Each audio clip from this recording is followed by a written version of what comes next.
Allahu Allahu Allahu Allah Allahu Allahu Allahu Allah Allahu Allahu.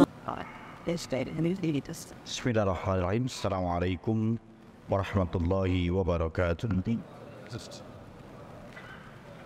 Alhamdulillah, wassalatu wassalamu ala rasulillahi wa ala alihi wa mawala. Asyhadu an la ilaha illallah, asyhadu anna Muhammadan abduhu wa rasuluhu, la nabiyya wa la rasula ba'dah. Allahumma salli wa sallim ala nabiyyina wa ala Allahumma salli ala sayyidina Muhammadin wa ala alihi wa ashabihi wa man tabi'ahum bi ihsanin ila yaumiddin wa ba'du. Faqala Allah ta'ala, ya ayyuhalladzina amanu ittaqullaha haqqa tuqatih wa la tamutunna illa wa antum muslimun. Wa qala ya ayyuhalladzina amanu taqullaha wa kunu ma'as shadiqin. Saudaraku kaum muslimin dan muslimat, jamaah salatul zuhur Masjid Fathahillah yang dimuliakan oleh Allah Subhanahu wa taala.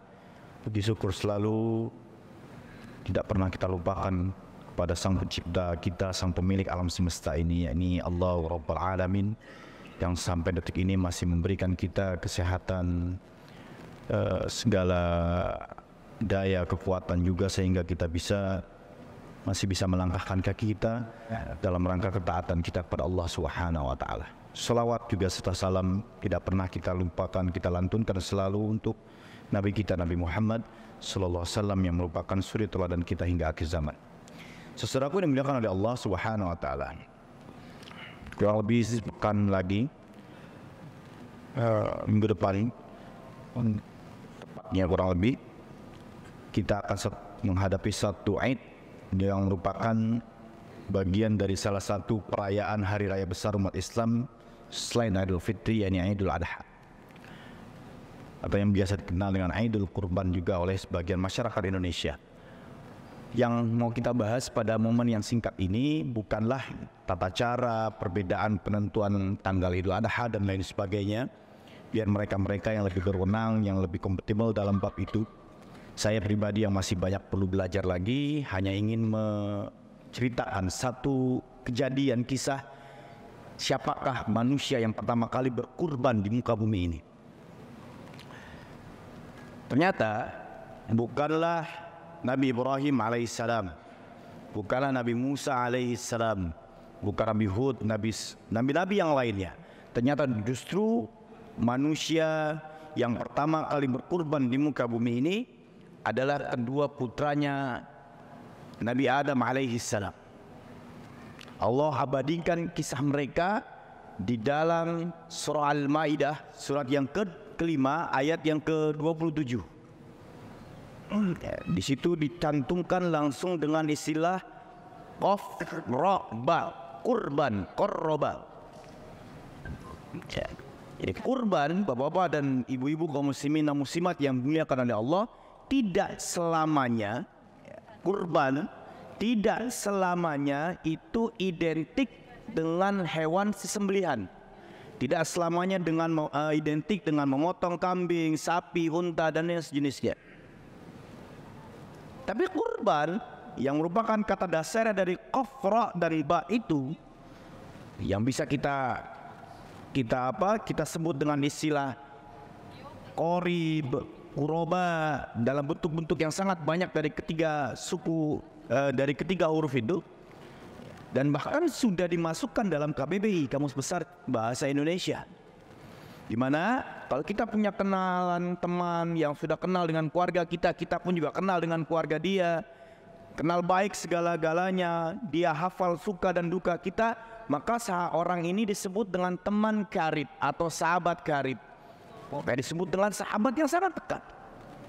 Maka kurban itu adalah segala bentuk perbuatan yang di dalamnya ada unsur ibadah yang kita lakukan dalam rangka mendekatkan diri kita kepada Allah Subhanahu wa taala. Secara umum definisinya seperti itu. Bapak menyisikan harta bapak-bapak semua, ibu-ibu mendonasikan hartanya untuk kepentingan kemaslahatan bersama. Itu tidak lain yang kita lakukan dalam rangka berkurban, mendekatkan diri kita kepada Allah Subhanahu wa taala. Nah, nanti dalam tinjauan fikihnya itu beda lagi. Para ulama ada yang menyebutkan kurban, ada yang menyebutkan adhiyah. Ya. Makanya disebut Idul Adha. Adhiyah. Ikhwani wa akhwati fillah rahimani Allah wa iyyakum ajmain. Kita masuk ke pembahasan utama kita di dalam surah Al-Maidah ayat yang ke-27. A'udzubillahi minasyaitonir rajim. Watslu, dan ceritakanlah wahai Muhammad alaihim, kepada mereka. Di Ibnu Katsir, alaihim di situ maksudnya adalah kepada orang-orang Yahudi. Di mana orang-orang Yahudi ini pada dasarnya mereka punya sifat hasad pada diri mereka, dengki, tidak nyaman, tidak suka, tidak senang ketika satu kenikmatan itu tidak ada pada dirinya, tapi justru parkirnya di orang lain. Itu sifat hasad. Ketika ada kenikmatan pada orang lain, dia akan berpikir macam-macam. Oh, Bapak Fulan ini kok bisa punya toko banyak ya di Tanah Abang. Oh, jangan-jangan dia begini. Dia akan membuat sebagai macam cara agar si Bapak Fulan tadi itu tokonya mulai berkurang, mulai dijahati, mungkin lebih parahnya lagi mulai main hal-hal yang dilarang dalam agama, yakni ilmu hitam, musir dan lain sebagainya. Nauzubillah min dzalik. Dan ini ada. Naba abnai, an-naba, berita, kisah, kabar, ibnai, yaknya dimatikan dengan memfathahkan nun, menunjukkan musanna, menunjukkan dua putra anak Adam, naba abnai Adam. Dalam banyak cerita, dalam banyak buku-buku ulama salaf, ya, yang saya buka juga tadi barusan, disebutkan wakila summiya bihabilin wa qabilin. Para ulama salaf ada yang mengatakan bahwa dalam tafsir Ibnu Katsir disebut namanya Habil dan Qabil. Wallahu a'lam bishawab, nama mereka siapa yang sebenarnya. Dua putra Adam, Qabil kakaknya, Habil adiknya. Nabi Adam dan Hawa alaihi wassalam ini punya keunikan. Setiap lahir kembar beda jenis kelamin. Putra putri, putra putri, putra putri. Seperti itu. Pada saat itu, bapak-bapak dan ibu-ibu yang dimuliakan oleh Allah, belum ada syariat larangan menikah sesama mahram, belum ada. Kalau sekarang jangankan sama saudara kandung kita, kakak perempuan kita atau adik perempuan kita, sama paman kita aja nggak boleh, sama bibi kita aja nggak boleh. Seorang perempuan tidak boleh menikahi paman kandungnya, baik dari jalur ayah ataupun jalur ibu. Begitupun seorang laki-laki tidak boleh menikahi bibi kandungnya, baik itu bibi dari jalur ayah atau bibi dari jalur ibu. Dulu belum ada peraturan ini, tapi peraturannya adalah tidak boleh menikahi kembarannya. Tidak boleh. Tidak boleh menikahi kembaran pada saat itu. Ini yang disebut dengan syar'un man qablana, syariat orang-orang sebelum kita. Ada peraturan berlaku syariat itu di nabi tertentu. Di Nabi Adam misalkan berlaku syariat bolehnya menikahi saudara kandung. Maka syariat ini tidak akan berlaku di nabi-nabi yang lain. Tidak akan berlaku, apalagi di syariatnya Nabi kita, Nabi Muhammad sallallahu alaihi wasallam. Nggak boleh, haram. Jangan kita memakai syariat kita untuk menghukumi syariat Nabi lain. Nah, ini fatal. Berarti Nabi Adam parah ini, melanggar syariat, menikahi anaknya yang sekandung. Dosa besar nih Nabi Adam. Oh, nggak boleh begitu. Dan banyak lagi syariat-syariat yang lain yang secara hukum fikihnya mansuh. Mereka dihapus. Boleh diketahui, boleh dipelajari, tapi tidak boleh dipraktekkan. Tidak boleh. Syariat dari Nabi Adam sampai Nabi Isa alaihi wassalam, masing-masing Nabi punya rule, punya peraturannya mereka masing-masing, punya fikihnya mereka masing-masing. Beberapa diantaranya mansuh, dihapus, dan beberapa diantaranya dipakai. Tapi kalaupun itu dipakai, dilaksanakan, dilakukan oleh kita umatnya Nabi Muhammad, maka jadi ibadah. Ibadah maka dapat pahala. Contoh hitan syariat Nabi Ibrahim, minum air zam-zam, tawaf, sa'i, dan beberapa hal-hal yang kita lakukan ketika haji dan umrah. Tapi syariat Nabi Adam nggak boleh kita lakukan. Oh, kita kan anak cucunya Adam. Saya naksir sama adik saya naksir sama bibi saya naksir sama kakak saya. Nggak boleh, haram. Contoh yang lain, kita keluar sedikit dari materi. Di dalam syariatnya Nabi Sulaiman boleh meminta bantuan kepada jin. Boleh. Maka misalkan DKM yang baik hati dari Masjid Fathahillah ini mau renov besar-besaran misalkan. Gak perlu lagi itu Pak ribet-ribet urusan sama material, proposal, galang dana sana sini sana. Panggil aja jin. Panggil jin. Jin A, jin B, jin C, panggil semua jin. DKM Fathahillah mau renov besar-besaran nih. Tolong bentuknya kayak begini ya, jendelanya begini, pintunya gini. Wah, sekejap mata Pak. Gak ada lagi hubungan sama utang lah, galang dana lah, apalah, material lah, wakaf semen lah, wakaf pasir lah, gak ada. Tapi mansuh, dihapus itu. Minta bantuan sama jin gak boleh. Wa nau kana rijalun minal insi ya'uduna birijalin minal jinni fazaduhum rahaqa. Kalian akan menjumpai satu kaum nanti ada laki-laki yang ta'awuz, mereka meminta perlindungan, memohon-mohon, ya, minta backup dari kalangan jin laki-laki. Semakin mereka minta perlindungan kepada jin-jin itu, fazaduhum rahaqa, maka dia akan semakin terperosok kepada jurang yang hitam. Ikhwani saudaraku yang dimuliakan oleh Allah Subhanahu wa taala. Kita lanjutkan. Kita kembali ke kisah tadi. Maka diperintahkan oleh Allah boleh nikah tapi seling, disilang. Habil nikah dengan kembaran perempuannya Qabil. Qabil nikah dengan kembaran perempuannya Habil. Wallahu a'lam bishawab. Ada yang bilang namanya Lahudia, yang kembarannya Habil. Ada yang bilang juga kembarannya Qabil namanya Iklimia. Ada yang bilang Iklima. Wallahu a'lam bishawab. Biar nggak sulit, biar gampang mencernanya, kita sebut saja kembaran Habil namanya si B. Kembaran Qabil namanya si A. Si A harus nikah sama Habil, si Qabil nikah sama si B. Nah, Qabil nggak terima. Ada alasan katanya kembarannya Qabil ini cantik, kembarannya Habil nih biasa-biasa aja. Qabil pengen nikahin kembarannya sendiri, tapi kata Allah enggak boleh. Kamu harus kawin silang ini. Mulai komplain di situ. Nah, inilah bapak-bapak dan ibu-ibu yang dimuliakan oleh Allah. Dosa pertama di muka bumi yang dilakukan oleh anak Adam adalah hasad, bukan membunuh. Dengki. Dosa dengki ya adalah dosa yang pertama dilakukan anak Adam di muka bumi ini. Ini bahaya dengki memang Pak. Waduh.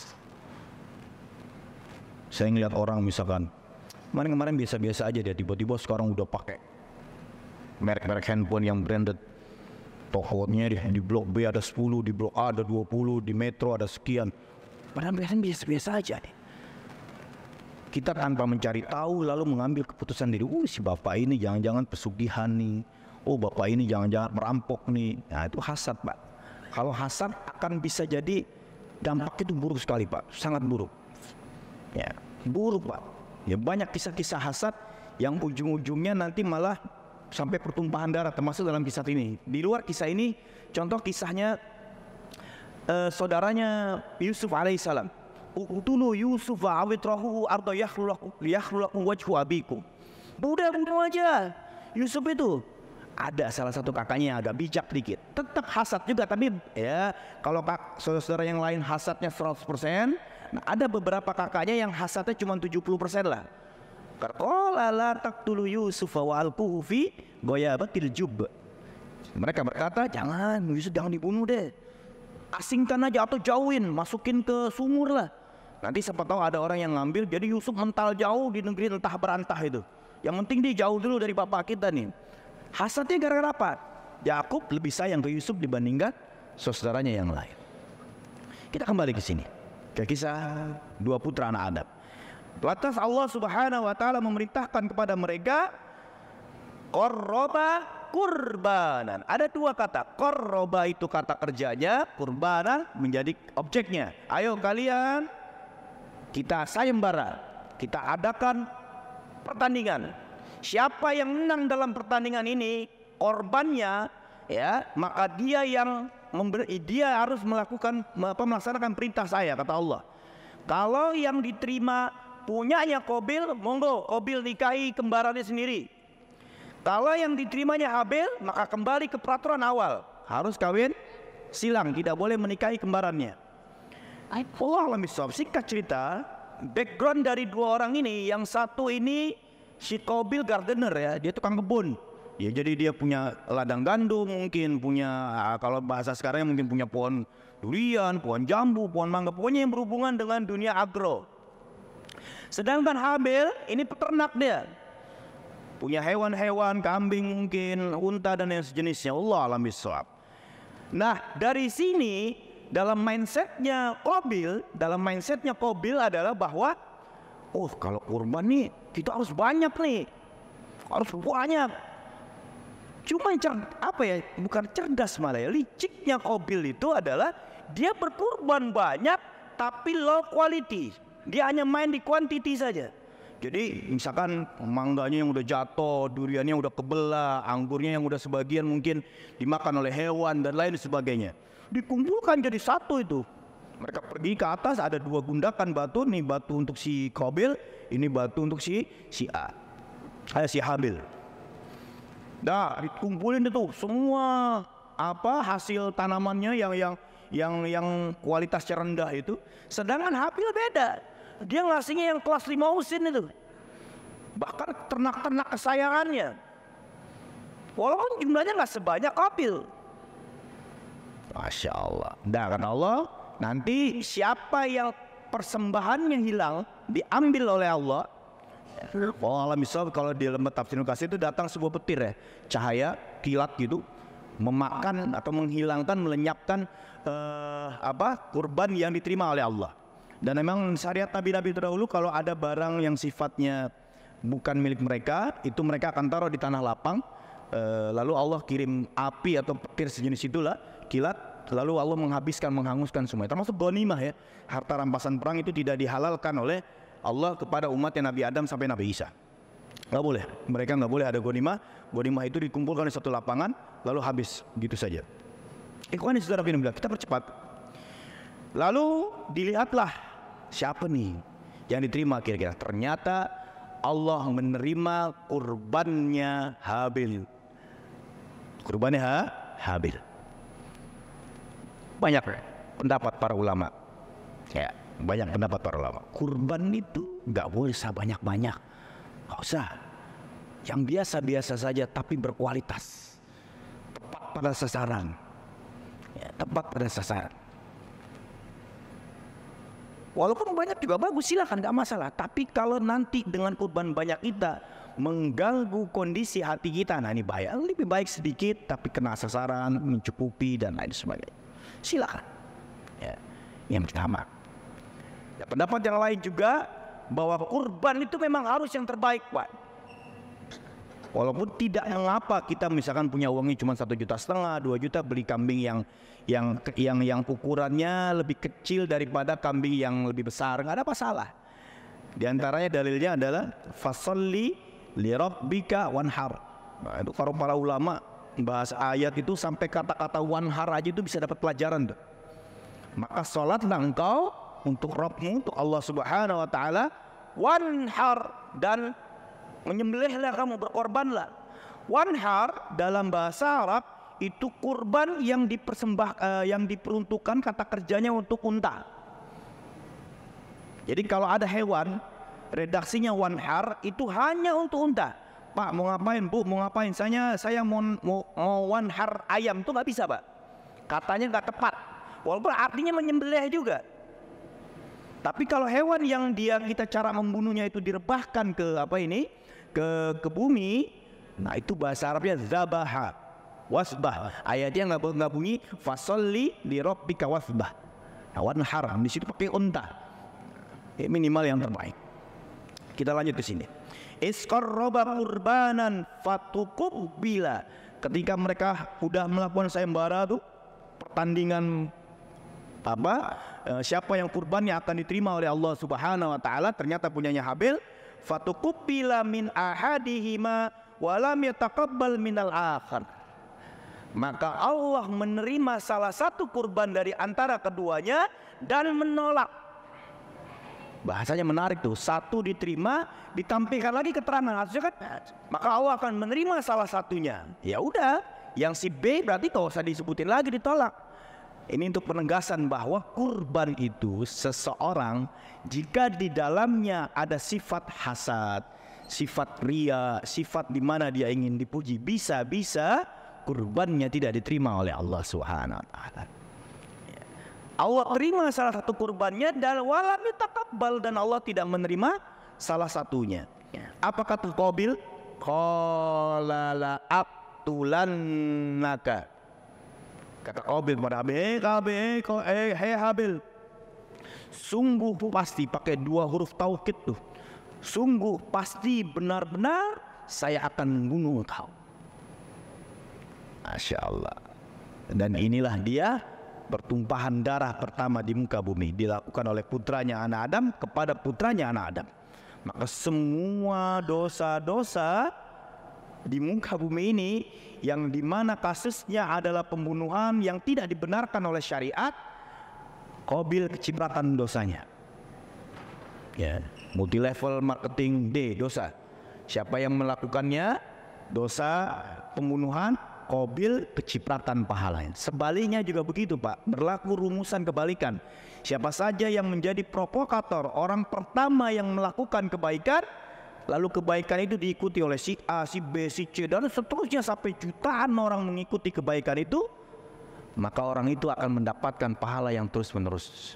Dan itu salah satunya yang paling banyak mendapatkan pahala adalah Nabi Muhammad sallallahu alaihi wasallam. Ikhwani wa akhwati fillah rahimani Allah wa iyyakum ajmain. Apa kata Habil? Apakah Habil melawat? Tidak. Qala innama, Habil berkata, sesungguhnya, hanya saja sesungguhnya, yataqabbalullah, Allah hanya menerima hamba-hambanya yang apa? Minal muttaqin, dari hamba-hambanya yang bertakwa. Ya. Maka bapak-bapak dan ibu-ibu yang dimuliakan Allah, mencapai kita ingin mencari predikat takwa. Selama ini mungkin banyak pembahasannya seputar puasa, la'allakum tattaqun. Ternyata tidak. Dengan kita berkurban, Pak, lalu kurban kita insya Allah, mudah-mudahan bapak-bapak, ibu-ibu di sini yang berkurban tahun ini diterima kurbannya oleh Allah Subhanahu wa taala. Dan kurbannya itu, kalau kurban kita diterima oleh Allah, kita insya Allah mendapat predikat yang takwa. Nah, inilah dia perdana terjadinya kurban di muka bumi. Cuman ini tidak menjadi syariatnya umat Nabi Muhammad.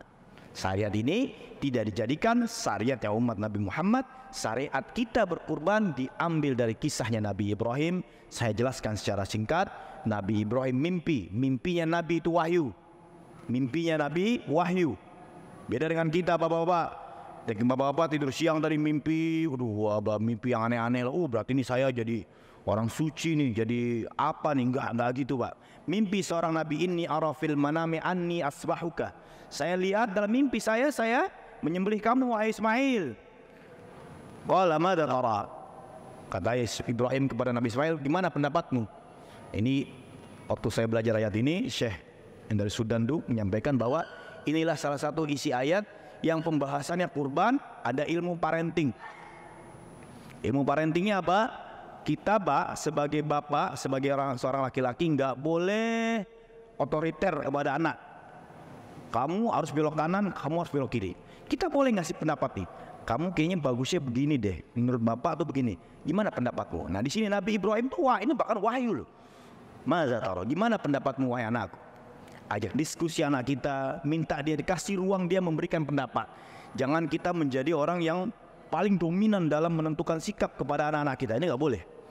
Qala madza tara? Dalam ayat ini Nabi Ibrahim pun minta pendapatnya Nabi Ismail alaihissalam. Singkat cerita, ya wahai if'al ma tu'mar, laksanakan apa yang diperintahkan itu. Qala satajiduni insyaallahu minas sabirin. Itu diabadikan dalam surat As-Saffat dari ayat 100 sampai 108 kalau tidak salah, ya sampai 108. Surat ke-37 dari ayat 100 sampai ayat 108. Akhirnya singkat cerita, Nabi Ibrahim pun merebahkan ya Jabin bil Jabin. Jabin itu orang tidur dengan posisi satu pelipis menempel bagian tanah. Kalau kita tidur di kasur nih, Pak, tidur di kasur, lalu salah satu pelipis kita menempel ke bawah dan satunya menghadap ke atas, itu bahasa Arabnya Jabin. Nabi Ismail dibuat seperti Jabin, lalu begitu pisau itu akan menyentuh, datanglah malaikat Jibril alaihissalam, wa nadainahu ya Ibrahim. Ya kan? Sungguh engkau telah membenarkan mimpi itu. Ya. dan engkau telah melaksanakan perintahnya Allah Subhanahu wa taala. Ya, wa fadainahu bidzibhin azim. Lalu kami ganti Ismail dengan sesembelihan yang sangat besar sekali. Akhirnya syariat inilah yang menjadi syariatnya kita Nabi Muhammad SAW, di mana kita mulai diperintahkan untuk berkurban, ya, melaksanakan Idul Adha tepatnya di tahun 2 Hijriah setelah perang Badar. Ya, setelah perang Badar terjadi di bulan Ramadan, beberapa bulan setelahnya turunlah syariat itu kepada Nabi Muhammad SAW untuk berkurban. Ini saja yang bisa sampaikan bagaimana dua historis latar belakang sama-sama kurban. Yang satu kurban dipakai oleh anak-anaknya Nabi Adam, tapi tidak menjadi contoh yang harus kita lakukan oleh sebagai umatnya Nabi Muhammad. Satu lagi kurbannya Nabi Ibrahim kepada Nabi Ismail, dan ini yang akan dicontoh oleh kita sebagai umatnya Nabi Muhammad sallallahu alaihi wasallam. Mudah-mudahan bermanfaat. Semoga bapak-bapak di sini yang berkurban tahun ini, entah itu kurban kambing, sapi dan lain sebagainya, diterima oleh Allah Subhanahu wa taala. Kurang lebihnya mohon maaf. Ini saja yang bisa sampaikan. Naftatim bidu'ai kafaratul majlis. Subhanakallahumma wa bihamdika asyhadu an la ilaha illa anta astaghfiruka wa atubu ilaik. Akhirul kalam. Assalamualaikum warahmatullahi wabarakatuh.